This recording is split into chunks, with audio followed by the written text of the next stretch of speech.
meus queridos e minhas queridas, como estão vocês? Tudo bem? Meu nome é Fábio Santos Reis, eu sou professor de História.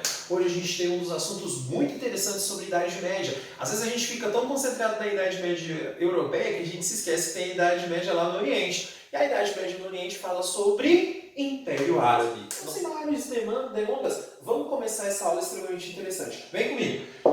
Primeiramente, quando a gente fala de Império Árabe, eu preciso que você entenda que nós estamos localizados na Península Arábica, onde hoje nós temos aquele país que é uma monarquia,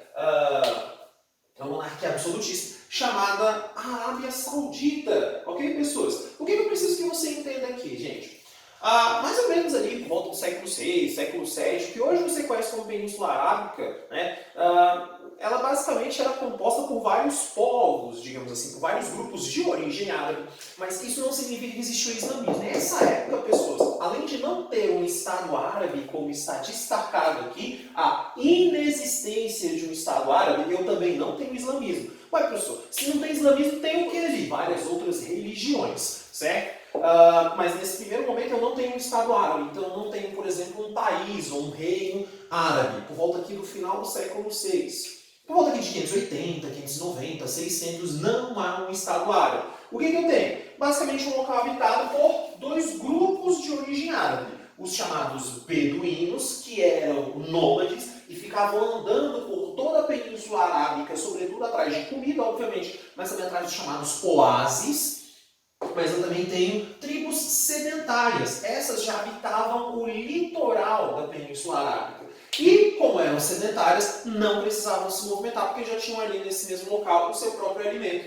O que eu preciso que você entenda é que esse povo aqui tem uma religião, nesse momento, politeísta, certo? Eu tenho religião politeísta nessa área. Então, nesse momento, o mundo árabe ele não é um mundo islâmico, ele não é um mundo muçulmano, ele é um mundo politeísta. Mas já existia naquela época o culto à chamada Kaaba, e já existiam isso que você tem hoje em dia, as peregrinações para a cidade de Meca.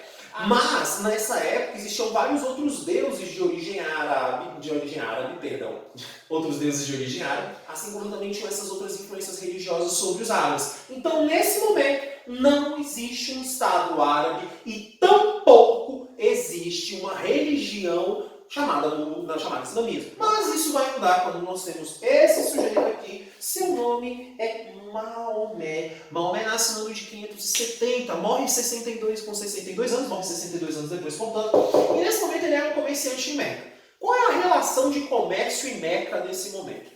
Quando tinha essas peregrinações aqui que você está vendo, muitos comerciantes se deslocavam para a cidade de Meca, né? Como a cidade ficava muito movimentada, isso era muito interessante para os negócios. E aí, Maomé era um desses comerciantes que se deslocava para Meca. Segundo a tradição islâmica, por volta aqui do ano de 610, quando Maomé tem 40 anos, é um comerciante extremamente bem sucedido. Maomé é visitado em sonho. E quando Maomé é visitado em sonho, um anjo diz que ele deve ser o profeta de uma religião que vai reconectar o homem a Deus. Inclusive, como é que os árabes vão chamar esse Deus para os islâmicos? Eles vão chamá-lo de Alá. E Maomé será o mensageiro dessa nova religião que está surgindo, o islamismo, que seria a terceira religião monoteísta da humanidade. O islamismo tem um Deus chamado Alá e tem um livro sagrado chamado Corão ou Alcorão, certo? Bom, e aqui então, se ele é o novo mensageiro, vamos começar a pregar. É exatamente isso que ele vai fazer a partir do ano de 610. Ele começa a pregar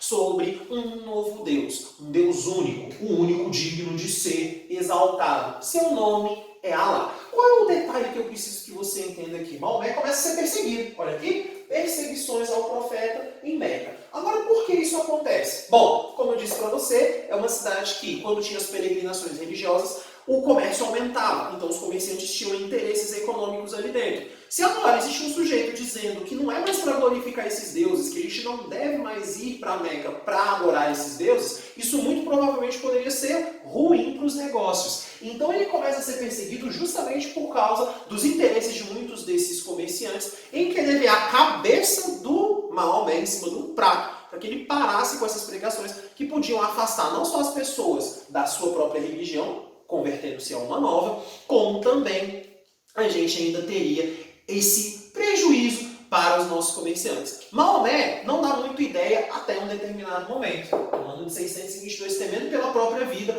Maomé resolve fugir. Mas isso aqui tem um nome interessante. Isso aqui foi algo que para os árabes é algo que se chama hégira. Ok? Hégira. Esse movimento da hégira, em 622, é o marco inicial do chamado calendário islâmico. É a fuga de Maomé para essa cidade aqui chamada Medina, que tem esse outro nome aqui, ó, Iatreb. O nosso amigo então vai fugir para a cidade de Iatreb, e onde vai ficar durante 8 anos. Quando Maomé fica lá em Medina, ele se torna um forte líder político e militar. E claro, ele continua as suas pregações do islamismo. É nesse momento, então, que no ano de 630, reunido um exército de pouco mais de 35 mil homens, no ano de 630, repito, Maomé parte em direção a Meca e consegue fazer o processo de conquista de Meca. É ali, então, em 630, aos 60 anos, que Maomé consegue dominar a chamada cidade sagrada, acaba com o culto a praticamente todos os deuses que ali existiam, com exceção do culto a Kaaba. Esse é o único culto das religiões que existiam antes ali no mundo árabe, que ele mantém, é o único culto que ele mantém, mas todas as outras imagens de outros deuses são sumariamente destruídas. E ele não só conquista a cidade de Meca, como aqui começa o processo de unificação do Império Árabe.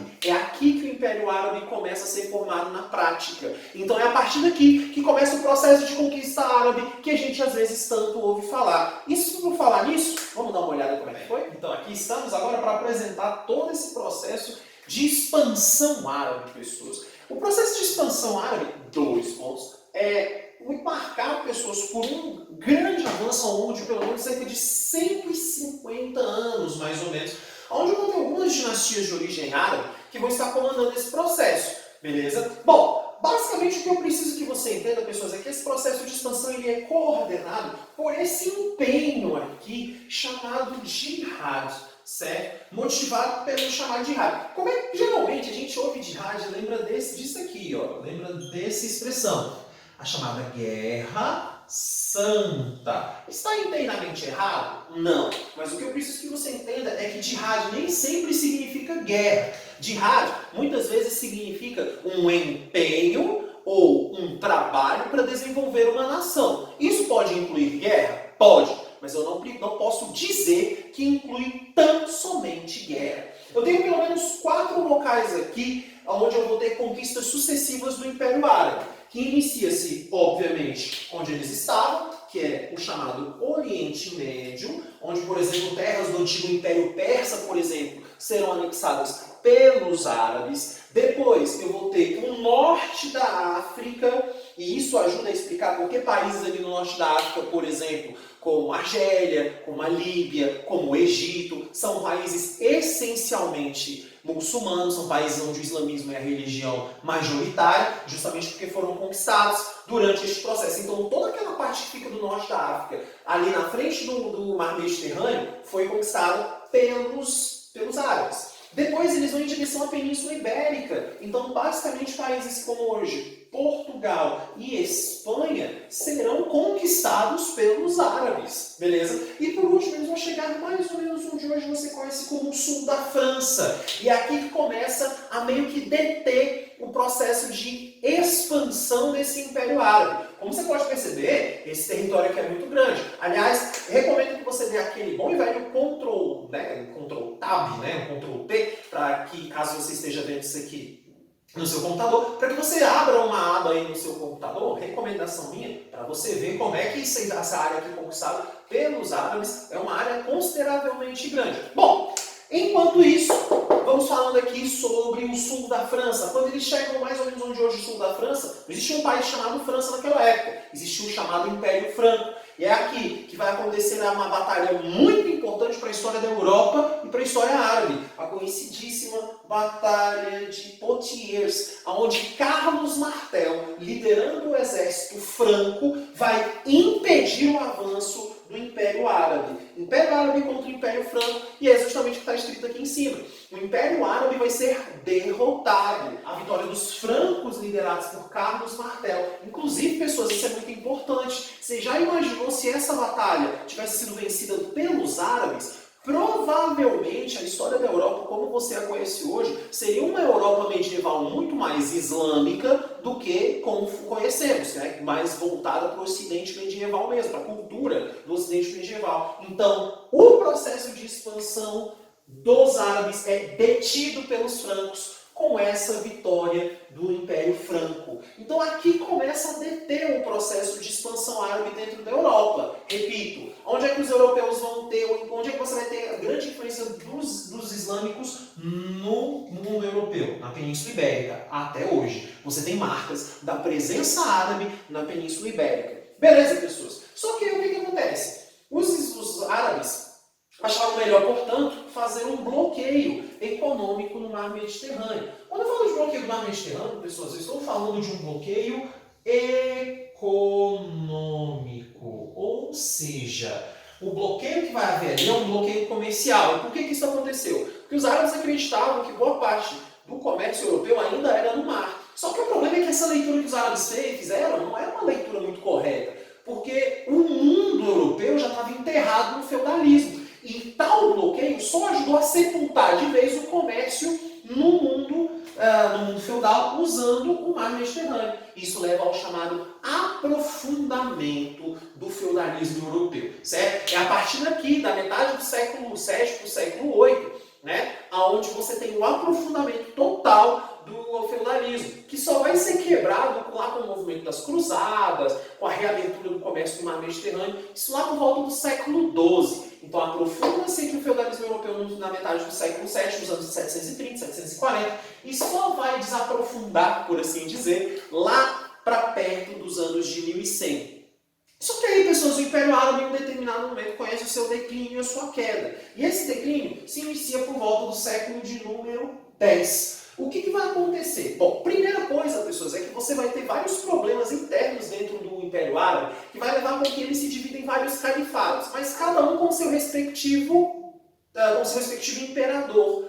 O nome do imperador de um califado é califa, certo? Então você vai ter essa divisão, então você vai ter a fragmentação, certo? Quando eu falo de divisão em califados, eu estou dizendo que está havendo a chamada fragmentação desse Império Árabe. Então, esse Império Árabe vai estar, portanto, fragmentado. Uma outra coisa que eu tenho são os problemas com o maior vizinho que eles tinham, o Império Bizantino, que não deixava, né, um Império Árabe muito em paz. Mas o Império Árabe também não era, digamos assim, um bom vizinho, né? E um outro problema que eu tenho aqui, pessoas, são os conflitos internos entre essas duas correntes do islamismo que já existiam. Xiitas e sunitas. Esse é um problema que já existia ali. E por que existia esse problema? Xiitas e sunitas tinham divergências com relação a como o Império Árabe deveria seguir. Enquanto os xiitas, por exemplo, acreditavam que o califa deveria ser alguém da dinastia de Maomé, porque ele acaba morrendo em 632, né? Com pouco ele participou então desse processo. Os sunitas acreditavam que o líder poderia ser eleito, literalmente eleito pela população. Enquanto os xiitas, por exemplo, acreditam que você só pode se tornar um bom islâmico e só pode conhecer sobre o islamismo através tão somente do Alcorão, os sunitas acreditam que você pode sim se tornar um bom islâmico se você também conhecer sobre a Sunna, que é um livro de atos e realizações de Maomé. Então começa aqui uma série de disputas entre essas duas facções, por assim dizer, esses dois grupos religiosos dentro do islamismo, que acaba também ajudando no processo de desaparecimento do Império Árabe, como nós o conhecemos aqui nessa parte. Tudo bem, pessoas? Não deixe de produzir conteúdo, não deixe de, inclusive, comentar aqui embaixo o que você achou, que precisa melhorar e coisas desse tipo. Estamos aqui para servir vocês. Um grande abraço e quarentena não é férias.